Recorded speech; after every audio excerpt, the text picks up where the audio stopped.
माँ चली अमेरिका। निधि का नेचर बचपन से ही शर्मिला था। वो ना ज्यादा लोगों से बात करना पसंद करती और ना ही ज्यादा मिलना जुलना। निधि, ये पैसे ले जरा और बाजार से चीनी तो ले आ। नहीं माँ, मैं नहीं जाऊंगी, मुझे शर्म आती है, आप ही चले जाओ ना। अरे पता नहीं क्या करेगी ये लड़की। जीवन में कभी कुछ किया ही नहीं सिवाय पढ़ाई और घर के कामों के। इसकी शादी भी आसपास ही कहीं करवा दो, दूर जाकर इसका गुजारा कैसे होगा। निधि सुनती सबकी, समझती भी, लेकिन चुप करके रह जाती। एक दिन पिता के दोस्त अपने परिवार के साथ निधि के घर खाने पर आते हैं। उनकी बेटी बहुत ही स्मार्ट होती है। निधि बेटा, वीणा के साथ बात करो।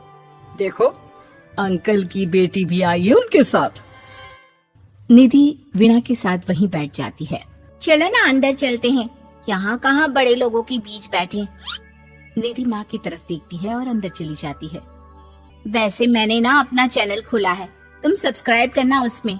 मैं ना ब्यूटी और फैशन की बात करती हूँ, ये देखो। ओह, इतने सारे लोगों के सामने तुम कैसे इतना बोल लेती हो? मुझे तो बहुत शर्म आती है।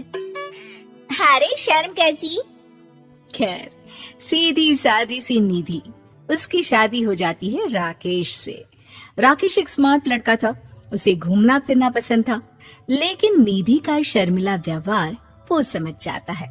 अरे निधि, घर से बाहर क्यों नहीं निकलती? लोगों से मिला जुला करो, तभी तो पता चलेगा ना कि दुनिया कैसी है। क्या करना है पता करके? शादी से पहले पापा और अब आप। ठीक है ना, मुझे ज्यादा दुनियादारी में नहीं पड़ना। निधि की जिंदगी ठीक ठाक चल रही थी। उसके 2 लड़के होते हैं, दोनों को वो पढ़ाती लिखाती, उनका ख्याल रखती। निधि, 25 साल हो गए शादी को, दोनों बच्चे सेटल हैं।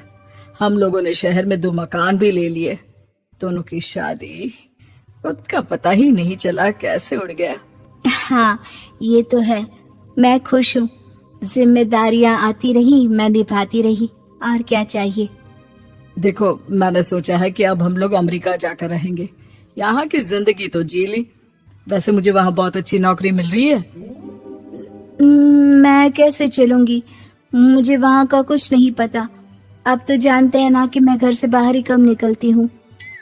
अरे तो क्या हुआ, वहाँ भी घर में ही रहना है ना, मैं हूँ ना, नौकरी करूँगा। निधि मान जाती है और पति के साथ अमेरिका चली जाती है। माँ, तुम्हारी बहू को बच्चा होने वाला है, तो क्या तुम 2 महीने के लिए यहाँ आ सकती हो? मुझे तुम्हारी बहुत जरूरत है, मैं टिकट भेज देता हूँ। हाँ हाँ, ये तो बहुत खुशी की बात है। मेरा भी मन सबसे मिलने का कर रहा था, पर क्या माँ पर? अब मैं आऊंगी कैसे? पापा से बात करती हूँ। देखो माँ, प्लीज बहाना मत बनाना, तुम जानती हो ना इस वक्त में मैं किसी पर भरोसा नहीं कर सकता हूँ। निधि पति को सारी बात बताती है। क्या आप भी चलेंगे? निधि, आने जाने में बड़ा खर्च हो जाएगा, ऊपर से मुझे यहाँ छुट्टी नहीं मिलेगी। बहू पर वक्त ऐसा है कि तुमको तो जाना ही पड़ेगा। मैं अकेले दुकान तक तो नहीं जा पाती, इतनी दूर भारत कैसे जाऊंगी, मुझसे नहीं होगा। लेकिन सबके कहने पर निधि को जाना ही पड़ता है। एयरपोर्ट में घबराई निधि एक मुसाफिर से कहती है, मैं ना भारत जा रही हूँ, दिल्ली जाने वाली फ्लाइट। सब मिलकर निधि की मदद करते हैं और फाइनली निधि भारत पहुंच जाती है, जहां बेटा उन्हें घर ले आता है। वाह माँ जी, यहाँ तो मैं भोपाल तक नहीं जा पाती, आप अमेरिका से आ गई। भाई, चालाकी तो औरतों में होनी ही चाहिए, यहाँ हम बुद्धू के बुद्धू रह गए। निधि इतनी दूर और लंबा सफर करके थक जाती है, वो चुपचाप बैठ जाती है। बैठना नहीं है माँ जी, बच्चा बच्चा पकड़ना है, ये लीजिए। और हाँ, घर का काम तो मैं करूंगी नहीं, जानती है ना शरीर कच्चा सा है, तो मुन्ने को सुलाकर कुछ बना लीजिएगा। निधि को बहू का व्यवहार बहुत बुरा लगता है। जैसी भी थी, पिता और पति की हमेशा लाडली रही थी निधि। निधि बेटे की तरफ देखती है। माँ, वो काम वाली कोई मिल नहीं रही है ना, मैं देखने की कोशिश तो कर रहा हूँ, जैसे ही मिल जाएगी वो संभालेगी सारा काम। अरे कैसी बात कर रहे हो? जब पहले मैंने कहा था कि अमेरिका से इनके टिकट में जो पैसा खर्च कर रहे हो उतने में नौकरानी रख लो, तो नहीं, मेरी बात पर विश्वास नहीं था। कि ना कोई मेरे बच्चे को अच्छे से नहीं संभालेगा। अब इनका भी खर्चा और नौकरानी का भी खर्चा। अरे ना जी ना, मैं नहीं संभाल सकती। निधि जैसे तैसे 2 महीने रहकर वापस अमेरिका चली जाती है, लेकिन वहां जाते ही जैसे राकेश उसे देखता है उसके गले लग जाता है। ये क्या हालत बना रखी है निधि, कैसी लग रही हो? खाना नहीं खाती थी क्या? क्या हो गया? निधि पति से कुछ नहीं कहती, बस रोती ही चली जाती है। मैं नहीं चाहूंगी कभी भी भारत, आप मुझे हमेशा यहीं रखना अपने पास। राकेश बेटे को फोन करता है। तुम्हारी माँ की जो दुर्दशा करके तुमने भेजा है ना, मुझे पता होता तो मैं अपनी बीवी को कभी तुम्हारे पास नहीं भेजता। पापा, आप तो रीना का नेचर जानते हैं ना, वो माँ पर हावी रहती थी।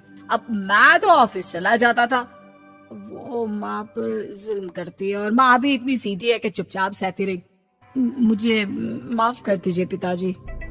खैर, राकेश कहता भी क्या, प्यार दुलार के साथ अपनी निधि को संभालने में लग जाता है। लेकिन कहते ना, वक्त हमेशा एक सा नहीं रहता। अमेरिका में ही राकेश की मृत्यु हो जाती है और निधि अकेली रह जाती है। बड़ा बेटा कहता है, माँ भारत चलो ना, हम लोग साथ रहेंगे। निधि को जैसे ही वो सब सीन्स याद आते हैं वो परेशान हो जाती है। समझ में नहीं आता कि पति के बिना अब जीवन कैसे चलाएगी। मैंने सारा जीवन घर का काम किया, घर देखा और जिंदगी चलाई, लेकिन जिस घर में रही सबने प्यार दिया, मैं वहां नहीं जाना चाहती। तभी राकेश जिस कंपनी में काम करता था उसका मालिक निधि के घर आता है। वो भी भारतीय ही होता है। दीदी, राकेश ने आपके बारे में बताया था। जब से आप भारत से लौटी थी उसे आपकी बहुत चिंता रहती थी, इसलिए उसने मुझसे कहा था कि कभी अगर वो ना रहे तो मैं आपको ये पैसे दे दूं। और हाँ, हम लोगों की कंपनी में आपके लिए नौकरी भी है।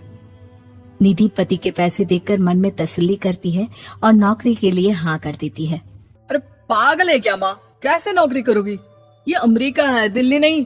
वहां तो तुम घर से निकल भी नहीं पाती थी, यहाँ कैसे? मेरे पति, मेरे पिता मुझे खुश देखना चाहते थे। वो लोग जब तक थे मुझे किसी चीज के लिए ना फोर्स किया, ना कभी कमी होने दी। पर अब मुझे जीवन जीने के लिए घर से निकलना ही होगा। बेटा, तुम तो अगली फ्लाइट से भारत लौट जाओ, मैं यहीं खुश हूँ।